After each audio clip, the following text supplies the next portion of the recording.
Can we present the next witness, please, right away? Comsec? Who's the next witness?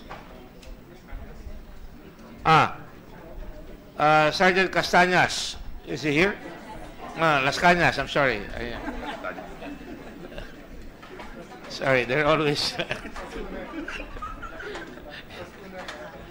Rapid ng Pasko. Oh, this is Sergeant Castañas. Las Cañas. Will you please identify yourself, sir?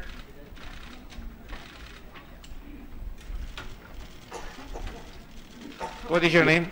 Mr. Chair, Your Honor, I'm SPO3 Arturo Barikit Las Cañas, 55-year-old. 55? Yep.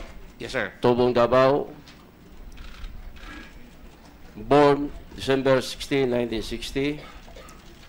I've been in the service for almost 35 years. Yes. For the past... All right. Let me put you under oath first. Please stand up. Comsec.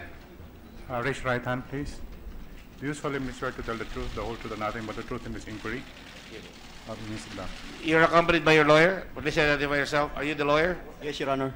Your name is? I'm Attorney Militon Limos of Tagum City, Your Honor, appearing as counsel for SPO3 Las Attorney Cañas. Milton, you're under instructions to advise the witness before he answers, if you like. Yes, Your Honor. And that's all you can do. You cannot directly address the Senate unless we ask you to do so. Yes, sir. Yes, Your Honor. Thank you very much. Proceed. Any questions on Sergeant Las Cañas? Hindi ka SPO4, SPO3. Yes, sir. Oo nga, oo. Questions?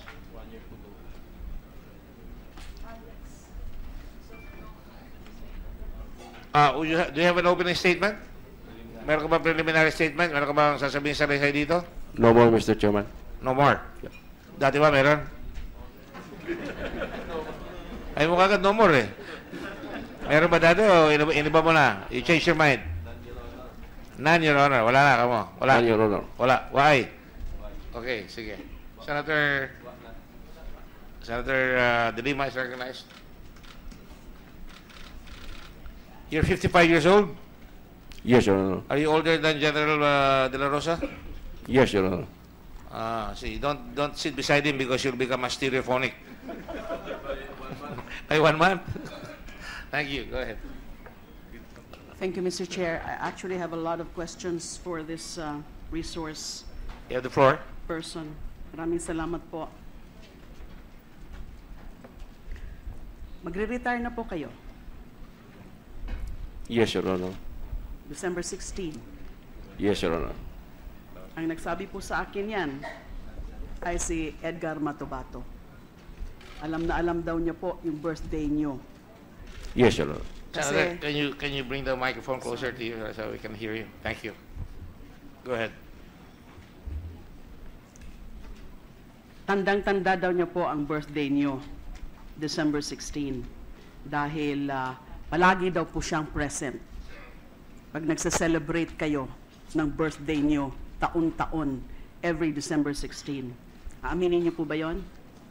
Sometimes, Your Honor. Hindi naman palagi. So, kilala mo po si Edgar Matobato. Yes, Your Honor. Bakit niyo po siya kilala? If my memory is correct, 1996, Your Honor, lumapit yan si Mr. Edgar Matobato sa akin. Nag-alok yan ng property. Then sabi niya sa akin, meron siyang kaibigan sa Samal Island na merong property na ibibinta, malaki yung beach line. Then sinabi ko kay Edgar, pwede puntahan natin, titingnan. Kasi nagsisidline ako ng as a real estate broker. Natingnan namin, and then dinala ko sa isa kong kakilalang Chinese businessman. In a span of almost 3 months, nabinta ko po. Yung nandito po si Mr. Edgar Matobato, sinabi niya na naka-receive siya o kumita siya ng 300,000 dahil nagbinta siya ng lupa, galing po yun sa akin, Your Honor. And then, nasundan pa yan ng maraming deals. Siguro sa mga 10 property na inalok niya sa akin for the past almost 3 years, siguro mga 5 o 6 ang nabinta namin. So yun po ang pagkakakilala nyo kay Mr. Edgar Matubato dahil sa mga business deals na yon sa pagbebenta ng mga properties. Yes, Your Honor. Pero pagkaalam ko din sa kanya, personally, kasi lumalakad yan, nakakumupladge, full pack, may daladalang M14 rifle. So to my understanding, he was a member of the auxiliary group of the Scout Rangers based in Malagos, Kalinan. Yun po ang pagkaalam ko. So kino-confirm nyo rin po, kasi yun din po ang sabi niya sa amin. When I say sa amin po, hindi ko lang po tinutukoy yung pag-testify niya po dito sa dalawang hearings last September 15 and September 22, kundi yung pag-i-interview ko rin po sa kanya. Kaya marami po akong mga detalye sa kwento niya. So, kino-confirm nyo na naging kasama siya ng Scout Rangers. Kasi ganun din po ang pagkakasabi sa amin. Nag-umpisa doon sa CHDF noong 1977, tapos umalis siya ng airborne sa Kalinan, Malagos, Davao City. Lumipat sila, and then napunta sila sa Scout Ranger Unit sa Philippine Army, sa ilalim ni Colonel Lorenzana. Nagsanay sa Scout Ranger Class of 1982 sa ilalim ni Captain Gutierrez. Mula 1982 hanggang 1988, nanatili daw po siya sa Scout Rangers bilang miyembro ng CAFGO hanggang kinuha siya mismo ni Mayor Duterte noong 1988. Alam niyo po ba yung mga detalye na yon, o yung pagkakaalam niyo lang, sinabi niyo ay yung nasa Scout Ranger siya? Yung detalye na yan, Your Honor, hindi ko po alam. Yung mga detalye. Yeah. Okay. Siyempre po, katulad siguro ng iba na mga pinatawag namin ngayon, hindi nyo aaminin na merong Davao Death Squad. Wala pong Davao Death Squad, Your Honor. Media hype lang yan. Hindi rin nyo po aaminin na merong Lambada Boys. Yun daw po kasi, yung pinaka-original na grupo, na 7 lang daw po sila. Kasama si Edgar Matubato, Lambada Boys. Narinig nyo ho ba? Your ang Honor, Lambada Boys. Narinig nyo syempre DDS, pero sabi nyo media hype. How about Lambada Boys? Have you ever heard? never, Your Honor. Never. Yes, Your Honor. So, since you have not heard of Lambada Boys, sasabihin nyo rin siguro na you have not heard of the other alleged members of the alleged Lambada Boys according to Mr. Matubato. Ludi Pagidupon, kilala o hindi? Narinig na o hindi? Nakikita at narinig ko yan, Your Honor. Tony Estaco, kilala nyo, narinig nyo na, etc. The name is very familiar sa akin, Your Honor. So narinig nyo si Ludi Padigupon, narinig nyo na rin si Tony Estaco, Jojo Bosa. Wala, Your Honor. Di mo po kilala. Hindi po. Romel Capitana. Hindi po. Hindi. Inchik Tan. Hindi po. Boboy Maldito. Familiar sa akin. Pamilya. Ano ho ba yung bangkerohan? Lugar ho ba yan? Grupo? Or what? Have you heard of bangkerohan? Is pangalan po yun, Your Honor, ng public market. Public market. Sabi po ni Mr. Matubato, itong si Tony Estaco, si Jojo Bosa, si Romel Capitana, si Inchik Tan at si Boboy Maldito, mga taga-bangkerohan. Itong si Ludi Pagidupon, sabi nyo, narinig nyo na kung sino si Ludi Pagidupon. Sa pagkakaalam nyo, sino po ba si Ludi Pagidupon? Nakita ko yan, Your Honor, kasi yan si Lodi Pagilupon is, he was yata a cousin of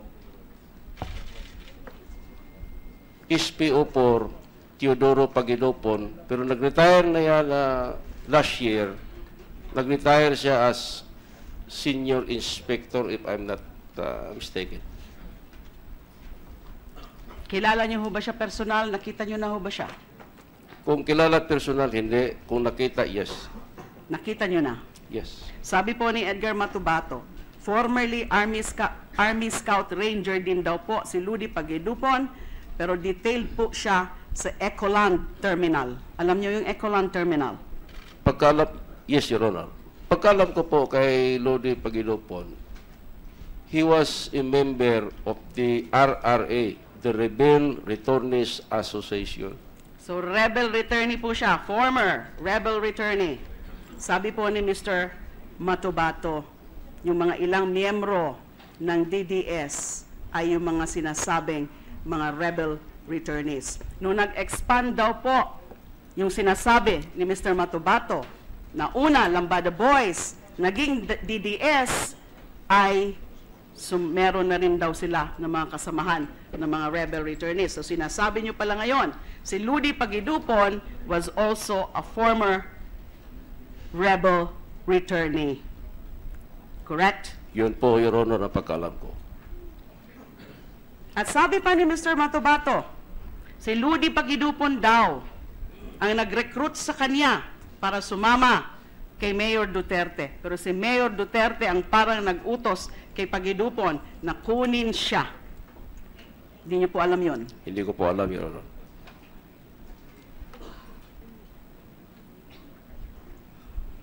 Gaano po kayo ka-close kay Mr. Matubato? Yung closeness po namin, Your Honor, is yung nirecommend ko yan way back 1998. That was the first creation of the Island Garden City of Samal.